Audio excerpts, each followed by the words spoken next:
السلام علیکم ورحمۃ اللہ وبرکاتہ۔ وعلیکم السلام ورحمۃ اللہ وبرکاتہ۔ جی میرا سوال یہ ہے، ہاروسکوپ دیکھتے ہیں لوگ ڈیلی کہ آج کا دن کیسا رہے گا، بالکل ہمارے ستارے کیا کہہ رہے ہیں، اور یہ دیکھنا سننا اور اس کے بارے میں علم حاصل کرنا فیوچر کا اپنے، یہ کیسا ہے، اس کے بارے میں کچھ بتائیے گا۔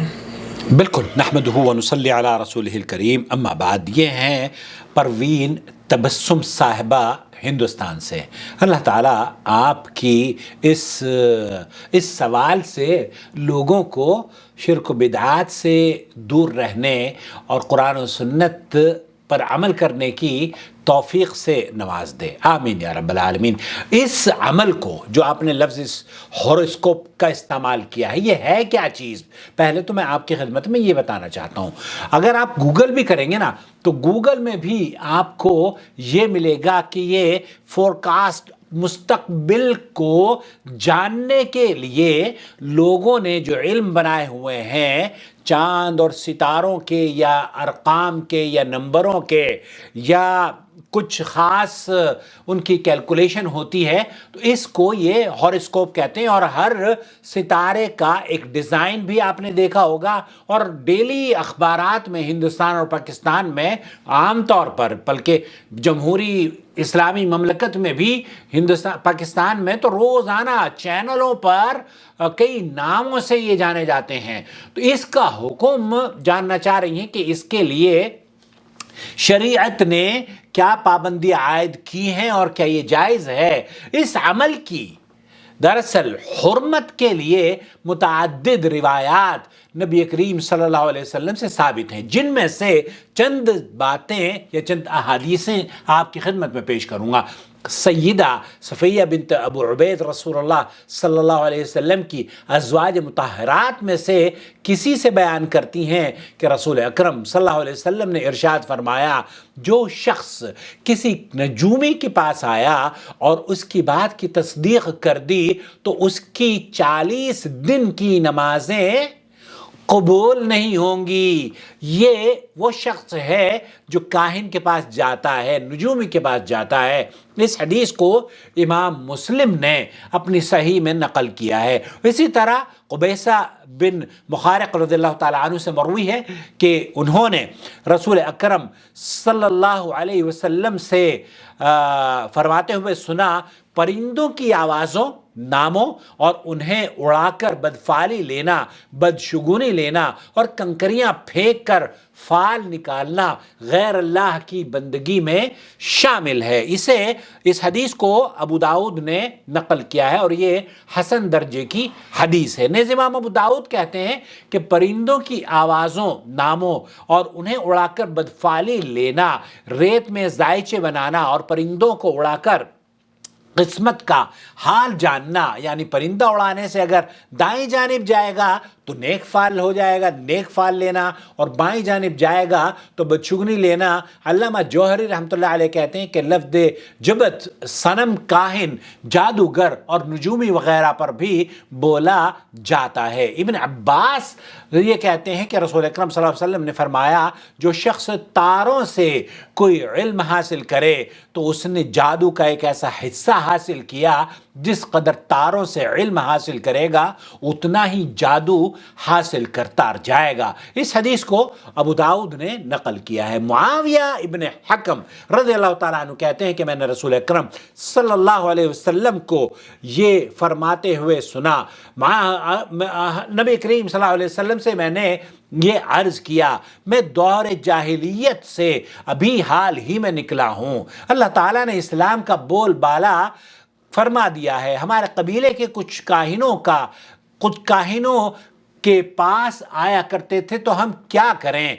حضرت معاویہ ابن حکم کہتے ہیں کہ میں نے رسول اکرم صلی اللہ علیہ وسلم سے عرض کیا، میں دور جاہلیت سے ابھی حال ہی میں نکلا ہوں، اللہ تعالیٰ نے اسلام کا بول بالا فرما دیا ہے، ہمارے قبیلے کے کچھ لوگ کاہنوں کے پاس آیا کرتے تھے، تو ہم کیا کریں؟ آپ علیہ السلام نے انہیں کیا بیان دیا، انہیں کیا جواب دیا؟ فرمایا، تم ان کے پاس نہ جایا کرو۔ میں نے کہا، کچھ لوگ پرندے اڑا کر فال لیتے ہیں، تو آپ صلی اللہ علیہ وسلم نے فرمایا پرندہ اڑانے سے فال نہیں نکلتی، یہ تو ان کے اپنے خیالات ہوتے ہیں، ان کی ایسی باتیں مت مانو۔ اب اس مسعود بدری رضی اللہ تعالیٰ عنہ کہتے ہیں کہ رسول اکرم صلی اللہ علیہ وسلم نے کتے کی قیمت، زانیہ کی کمائی اور کاہنوں کی مٹھائی کھانے سے منع فرمایا ہے۔ یہ بخاری اور مسلم کی متفق علیہ حدیث ہے۔ سیدنا عائشہ رضی اللہ تعالیٰ عنہا کہتی ہیں رسول اکرم صلی اللہ علیہ وسلم سے کچھ لوگوں نے کاہنوں کے بارے میں سوال کیا تو آپ صلی اللہ علیہ وسلم نے فرمایا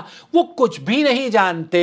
لوگوں نے کہا اللہ کے رسول کبھی کبھار وہ بات کرتے ہیں تو بعین ہی رونما ہو جاتی ہے، تو آپ علیہ السلام نے فرمایا یہ وہ حق بات ہوتی ہے جو جن اچک لیتا ہے اور اسے اپنے کاہن دوست کے کان میں ڈال دیتا ہے اور پھر وہ اس میں 100 جھوٹ شامل کر دیتا ہے۔ اسے بخاری اور مسلم نے روایت کیا، اور اسی طریقے سے ابو داؤد میں ایک روایت موجود ہے، ابو ہریرہ سے مروی ہے، نبی کریم صلی اللہ علیہ وسلم نے فرمایا جو شخص کسی کاہن کے پاس آ کر اس کی بات مانتا ہے یا اپنی بیوی کی پچھلی شرمگاہ میں جمع کرتا ہے تو اس نے محمد صلی اللہ علیہ وسلم پر نازل شدہ وحی سے اظہار لا تعلقی کر دیا ہے۔ اسے ابو داؤد نے روایت کیا ہے۔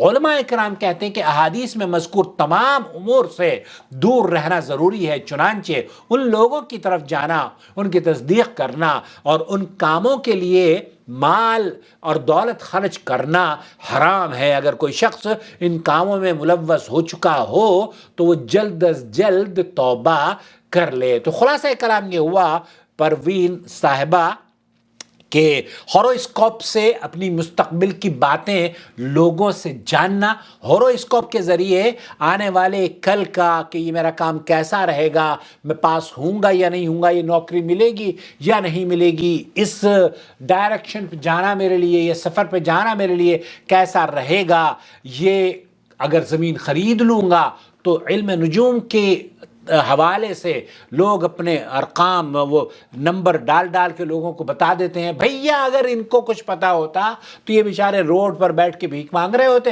10 روپے میں آپ کے مسائل کا حل وہ آپ کو بیوقوف بنا کر بیچ رہے ہوتے ہیں۔ تو ان کو تو اپنی قسمت کا پتہ نہیں ہے الا یہ کہ وہ لوگوں کی، میری اور آپ کی قسمت کے بارے میں کوئی فیصلہ فرمائے۔ تو خلاصہ کلام یہ ہوا کہ یہ نہایت ہی خطرناک جرم اور گناہ اور بڑا گناہ ہے۔ اپنے آپ کو بھی بچائیں، توبہ کریں اور اللہ رب العالمین سے اپنے لیے، اپنے بچوں کے لیے، اپنے ملک اور اپنے شہر کے لیے، اسلام کے لیے، اہل اسلام کے لیے نصرت، رزق کی فراوانی اور صحت اور عافیت سب کے لیے مانگیں، صرف اللہ سے مانگیں۔ اور یہ ہورواسکوپ کے ذریعے فیوچر جاننا یہ جائز نہیں ہے، حرام ہے۔ اللہ سے دعا ہے کہ اللہ تعالیٰ کہنے والے کو اور سننے والوں کو سب کو اس بدعت اور اس شرک اور اس حرام کاری سے اللہ محفوظ فرما لے۔ اللہ ولی الذین آمنوا یخرجهم من الظلمات الى النور والذین کفروا اولیاؤهم الطاغوت یخرجونهم من النور الى الظلمات أولئك أصحاب النار هم فيها خالدون۔